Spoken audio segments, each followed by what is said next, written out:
ఓం మహాగణపతే నమః. జనవరి 11 నుంచి జనవరి 17వ తేదీ వరకు ఉన్నటువంటి వార ఫలితాలు ద్వాదశ రాశుల వారికి ఏ విధంగా ఉన్నాయో చూద్దాము. మకర రాశి వారికి జనవరి 11 నుంచి మొదలుకొని జనవరి 17 వరకు ఉన్నటువంటి వార ఫలితాలు మనం చూసుకున్నట్టయితే ఈ రాశి వారికి ఆదివారం నుంచి మొదలుకొని దాదాపుగా గురువారం వరకు చాలా చక్కటి అనుకూలమైనటువంటి ఫలితాలే ఈ రాశి వారికి గోచరిస్తున్నాయి. ఈ వారంలో చక్కటి అనుకూలత అనేది మకర రాశి వారికి ఉంటుంది. ఓవరాల్గా వీరికి గురువారం వరకు వృత్తి విషయంలో చాలా చక్కగా ఉంటుంది. అన్నింట ధనలాభం కనిపిస్తుంది. స్నేహితులతో బంధువులతో హ్యాపీగా సంతోషంగా ఉంటారు. కొత్త ప్రాజెక్ట్స్ మొదలు పెట్టగలుగుతారు. కొత్త ఉద్యోగ అవకాశాలు వస్తాయి. ఆ ఉద్యోగ అవకాశాలు కూడా మీకు సక్సెస్ఫుల్గానే మీకు ముందుకు కదులుతాయి. నూతన ప్రాజెక్ట్స్ మొదలు పెట్టుకోగలుగుతారు. మానసికంగా సంతోషంగా ఉంటారు. దాంపత్య జీవితంలో ఆనందము సంతోషం అనేది కనిపిస్తుంది. ఇన్వెస్ట్మెంట్ వల్ల కూడా మంచి లాభాలు అనేవి మనకు ఈ మకర రాశి వారికి గోచరిస్తున్నాయి. ఓవరాల్గా మకర రాశి వారికి ఆదివారం నుంచి మొదలుకొని దాదాపుగా గురువారం వరకు కూడా చాలా చక్కటి అనుకూలత అనేది ఉంది. అన్నింట జయం కనిపిస్తుంది. మీరు అనుకున్నటువంటి పనులని తప్పకుండా పూర్తి చేయగలుగుతారు. ఇక శుక్రవారం శనివారం కనుక చూసుకున్నట్టయితే శుక్రవారం శనివారం కాస్త ఆరోగ్య విషయంలో జాగ్రత్త పడాలి. ఇన్వెస్ట్మెంట్స్ చేసేటప్పుడు కూడా 1-2 సార్లు ఆలోచించాలి. అదేవిధంగా ప్రయాణాలు కనిపిస్తున్నాయి. ప్రయాణాలకు ముందుగానే ప్లాన్ చేసుకోండి. ఈ 2 రోజుల్లో కనుక ప్రయాణాలు చేస్తున్నట్టయితే ప్రయాణాల్లో ఇబ్బందులు అనేవి మనకు ఉండే అవకాశాలు కనిపిస్తున్నాయి. స్వయంకృత అపరాధం వల్ల మీరు ఇబ్బందులు పడతారు. అధికమైనటువంటి ఖర్చు ఉంటుంది. షార్ట్ టెంపర్ వల్ల గొడవలకు వెళ్లకుండా ఉండే ప్రయత్నం చేయండి. మకర రాశి వారికి ఓవరాల్గా చూసినట్టయితే చివరి 2 రోజులు తప్ప మిగతా రోజులు మొత్తము ఈ రాశి వారికి ఈ వారంలో అనుకూలంగానే కనిపిస్తున్నాయి. ద్వాదశ రాశుల వారికి మనము ఈ వారంలో జరుగుతున్న ప్రతికూలమైనటువంటి ఫలితాలు తొలగిపోయి అనుకూలమైనటువంటి ఫలితాలు కలగడానికి తీసుకోవాల్సినటువంటి పరిహారాలు కనుక ఒకసారి గమనించినట్టయితే మేషరాశి వారికి ముందుగా ఈ వారంలో మీరు పఠించవలసినటువంటి బీజమంత్రము కనుక చూసినట్టయితే మీరు ఓం హ్రాం హ్రీం హ్రౌం సహ సూర్యాయ నమః అనేటటువంటి బీజమంత్రాన్ని ప్రతిరోజు 108 సార్లు పఠించండి. ఈ వారంలో చక్కగా ప్రతికూలమైనటువంటి ఫలితాలు ఏదైతే చెడు ఫలితాలు ఉన్నాయో ఆ చెడు ఫలితాలు తొలగిపోతాయి. మంచి శుభ ఫలితాలు మీరు అనుకున్నటువంటి పనులు కలుగుతాయి. శుభ ఫలితాలు కూడా ఈ వారంలో కలుగుతాయి. అయితే ఈ బీజమంత్రంతో పాటు ఆదిత్య హృదయాన్ని పఠించండి. ఆదివారం రోజు ఉదయము ఆదిత్య హృదయాన్ని కనుక పఠించినట్టయితే మేషరాశి వారికి ఈ వారంలో చక్కటి ఫలితాలు కలుగుతాయి. ఇక వృషభ రాశి వారి యొక్క పరిహారాలు కనుక మనము చూసినట్టయితే ఈ వృషభ రాశి వారు చంద్రుణ్ణి ఆరాధించండి. అంటే చంద్రుడు అంటే శివుణ్ణి ఆరాధించినట్టయితే ఈ వారంలో మీకున్నటువంటి ప్రతికూలమైనటువంటి ఫలితాలు తొలగిపోతాయి. సోమవారము శివునికి అభిషేకము లింగాభిషేకం చేయండి. చక్కటి ఫలితాలు ఈ వారంలో కలుగుతాయి.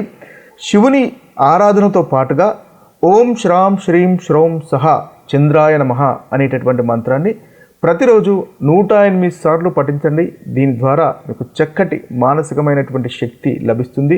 తద్వారా ఈ వారంలో మీరు అనుకున్నటువంటి పనులు చేయగలుగుతారు. ధనలాభం కూడా ప్రాప్తిస్తుంది. ఇక మిథున రాశి వారి కనుక చూసుకున్నట్టయితే మిథున రాశి వారు ఈ వారంలో పాటించవలసినటువంటి పరిహారాలు కనుక చూసినట్టయితే మీరు ఓం బ్రాం భ్రీం బ్రౌం సహ బుధాయ నమః అనేటటువంటి బీజ మంత్రాన్ని 108 సార్లు ప్రతిరోజు పఠించండి. తద్వారా చక్కటి ఫలితాలు మీకు కలుగుతాయి. ముఖ్యంగా బుధవారం రోజు పఠించండి. తద్వారా అనుకున్నటువంటి పనులు మీరు చేయగలుగుతారు. ఈ బీజ మంత్రంతో పాటుగా విష్ణు సహస్రనామం పఠించండి లేదా వినండి. ఉదయం కానీ సాయంత్రం కానీ విన్నట్టయితే ఈ రాశి వారికి ఉన్నటువంటి ప్రతికూలమైనటువంటి ఫలితాలు తొలగిపోతాయి. ఇక కర్కటక రాశి వారు కనుక చూసుకున్నట్టయితే కర్కటక రాశి వారు ముఖ్యంగా ఈ వారంలో మహాలక్ష్మిని ఆరాధించండి. మహాలక్ష్మిని ఆరాధించినట్టయితే ధనలాభం అనేది కర్కటక రాశి వారికి ఈ వారంలో పెరుగుతుంది.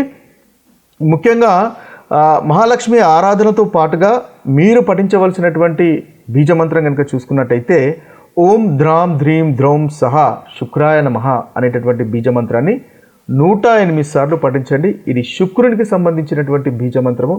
దీని ద్వారా మీకు ఈ వారంలో మంచి కంఫర్టబుల్ లైఫ్ అనేది వస్తుంది. అన్నింట ధనలాభం వస్తుంది. ప్రాపర్టీకి సంబంధించినటువంటి విషయాల్లో కానీ గృహానికి సంబంధించినటువంటి విషయాల్లో కూడా చక్కటి పురోగవృద్ధి అనేది మీకు ఈ మంత్ర పఠనం వల్ల ఉంటుంది. ఇక సింహరాశి వారికి ఉన్నటువంటి పరిహారాలు మనం ఈ వారంలో కనుక చూసినట్టయితే సింహరాశి వారు కూడా సూర్యుడిని ఆరాధించండి, తద్వారా చక్కటి ఫలితాలు కలుగుతాయి. అహంకారాన్ని కాస్త తగ్గించుకోండి.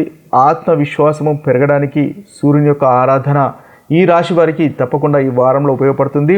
మీరు అనుకున్నటువంటి గోల్స్ను రీచ్ కావడానికి ఈ సూర్యుని యొక్క ఆరాధన చేయండి. అదేవిధంగా ధనలాభ ప్రాప్తి గురించి, ఆరోగ్యం గురించి కూడా ఈ సూర్యుని యొక్క ఆరాధన అనేది మీకు తప్పకుండా ఒక పరిహారంగా ఉపయోగపడుతుంది. అయితే ఈ సూర్యుని యొక్క ఆరాధనతో పాటుగా మీరు పఠించవలసినటువంటి బీజ మంత్రము ఈ వారంలో కనుక చూసుకున్నట్టయితే మీరు ఓం హ్రాం హ్రీం హ్రౌం సహ సూర్యాయ నమః అనేటటువంటి బీజ మంత్రాన్ని 108 సార్లు పఠించండి. ప్రతి ఉదయం పఠించండి. ఒకవేళ ప్రతిరోజు కుదిరినట్టయితే కనీసం ఆదివారం అన్న పఠించండి. తద్వారా చక్కటి ఫలితాలు ఈ రాశి వారికి కలుగుతాయి.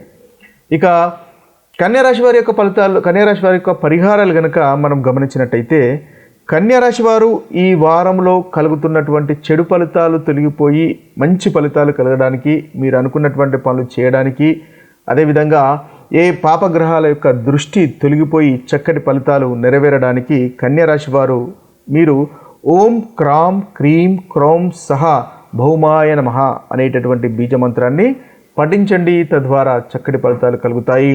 ప్రాపర్టీస్కి సంబంధించినటువంటి విషయాల్లో కానీ, లేదా మీకు సఖ్యతకు, భార్యాభర్తల మధ్య సఖ్యత కూడా ఇబ్బంది ఉన్నట్టయితే ఆ సఖ్యత కూడా కలగడానికి, మెరుగుపడడానికి, ధనలాభ ప్రాప్తికి, అదేవిధంగా కన్యారాశి వారికి విద్యకు సంబంధించినటువంటి విషయాల్లో కూడా చక్కటి పురోగవృద్ధి పొందడానికి ఈ యొక్క బీజ మంత్రాన్ని పఠించండి. 108 సార్లు పఠించండి ప్రతిరోజు.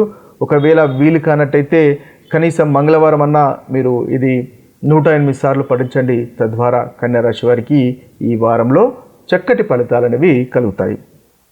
ఇక తులారాశి వారికి కనుక చూసుకున్నట్టయితే తులారాశి వారికి మీరు పఠించవలసినటువంటి బీజ మంత్రము ఈ వారంలో చూసుకున్నట్టయితే ఓం భ్రాం భ్రీం బ్రౌం సహ బుధాయ నమః అనేటటువంటి బీజ మంత్రాన్ని మీరు పఠించండి. 108 సార్లు పఠించినట్టయితే చక్కటి ఫలితాలు మీకు కలుగుతాయి.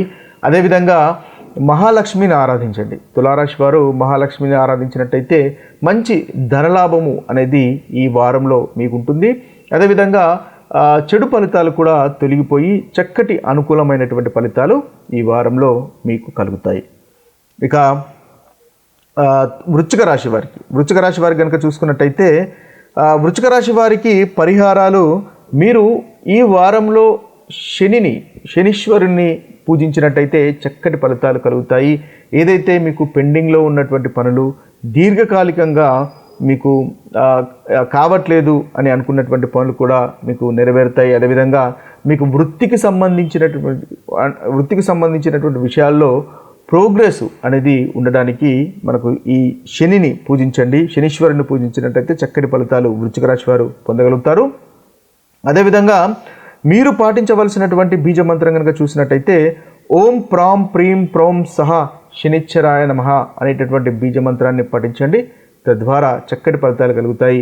రోజుకి 108 సార్లు కనుక పఠించినట్టయితే అనుకున్నటువంటి ఫలితాలు ఈ వృశ్చిక రాశి వారు ఈ వారంలో పొందగలుగుతారు. ఇక ధనుసు రాశి వారి యొక్క ఫలితాలు కనుక, పరిహారాలు కనుక మనం చూసుకున్నట్టయితే ధనుసు రాశి వారు మీరు చంద్రుడిని, శివుణ్ణి ఆరాధించండి. అంటే చంద్రుని యొక్క అధిపతి శివుడు అవుతాడు కాబట్టి శివుణ్ణి ఆరాధించినట్టయితే ధనుసు రాశి వారికి ఈ వారంలో చక్కటి ఫలితాలు కలుగుతాయి. ముఖ్యంగా మీరు పఠించవలసినటువంటి బీజమంత్రం కనుక చూసుకున్నట్టయితే ఓం శ్రాం శ్రీం శ్రౌం సహ చంద్రాయ నమః అనేటటువంటి బీజమంత్రాన్ని 108 సార్లు పఠించండి. తద్వారా మంచి ఫలితాలు కలుగుతాయి. సోమవారం తప్పకుండా శివునికి అభిషేకం చేయించుకోండి, మంచి ఫలితాలు కలుగుతాయి. ఏదైతే ప్రతికూలమైనటువంటి ఫలితాలు ఈ వారంలో మీకు కలుగుతున్నాయో ఆ ప్రతికూలమైనటువంటి ఫలితాలు మనకి ధనుసు రాశి వారికి తొలగిపోయి అనుకూలత అనేది పెరుగుతుంది. ఇక మకర రాశి వారికి కనుక చూసుకున్నట్టయితే మకర రాశి వారికి మీరు పఠించవలసినటువంటి బీజమంత్రము ఓం క్రాం క్రీం క్రౌం సహ భౌమాయ నమః అనేటటువంటి బీజమంత్రాన్ని 108 సార్లు పఠించండి. తద్వారా మంచి ఫలితాలు మీకు కలుగుతాయి. ముఖ్యంగా కుజుణ్ణి ఆరాధించండి, సుబ్రహ్మణ్య స్వామిని ఆరాధించండి, హనుమంతుని ఆరాధించండి. తద్వారా ఏదైతే మీకు ఆటంకాలు కలుగుతున్నాయో, పనుల్లో ఆటంకాలు కలుగుతున్నాయో ఆ ఆటంకాలు తొలగిపోయి ముందుకు వెళ్తాయి. శీఘ్రంగా పనులు జరిగేటటువంటి అవకాశాలు మనకు ఈ యొక్క బీజ మంత్ర పఠనం వల్ల కలుగుతుంది. రోజుకు 108 సార్లు పఠించండి, మంచి ఫలితాలు కలుగుతాయి. ఇక కుంభరాశి వారు కనుక చూసుకున్నట్టయితే కుంభరాశి వారికి ముఖ్యంగా శుక్రుని ఆరాధించాలి. అంటే మీరు పఠించవలసినటువంటి బీజమంత్రము ఓం ద్రాం ద్రీం ద్రౌం సహా శుక్రాయ నమః అనేటటువంటి బీజమంత్రాన్ని 108 సార్లు పఠించండి ప్రతిరోజు. తద్వారా మీకు మంచి కంఫర్టబుల్ లైఫ్ అనేది వస్తుంది, ధనలాభం అనేది పెరుగుతుంది. అదేవిధంగా ప్రతికూలమైనటువంటి ఫలితాలు తొలగిపోయి అనుకూలత అనేది మనకి కుంభరాశి వారికి ఈ యొక్క మంత్ర పఠనం వల్ల పెరుగుతుంది. అదేవిధంగా విష్ణు సహస్రనామం కూడా పఠించండి. అది కూడా ఒక చక్కటి మీకు మంచి రెమెడీగా కూడా మనకు కుంభరాశి వారికి పనిచేస్తుంది. ఇక చివరి రాశి అయినటువంటి మీనరాశి వారికి పరిహారం చూసుకున్నట్టయితే వీరు పఠించవలసినటువంటి మంత్రము ఓం శ్రాం శ్రీం శ్రౌం సహా చంద్రాయ నమః అనేటటువంటి మంత్రాన్ని పఠించండి. 108 సార్లు పఠించండి. మీరు కూడా శివుణ్ణి ఆరాధించండి. తద్వారా చక్కటి ఫలితాలు ఈ వారంలో పొందగలుగుతారు. ఇవి స్థూలంగా ఈ వారంలో ఉన్నటువంటి 12 రాశుల యొక్క ఫలితాలు, అదేవిధంగా పరిహారాలు. మరొక వీడియోలో మరొక టాపిక్తో కలుద్దాము. అంతవరకు సెలవు. సర్వే జన సుఖినో భవంతు, సర్వే సుజన సుఖినో భవంతు. నమస్తే.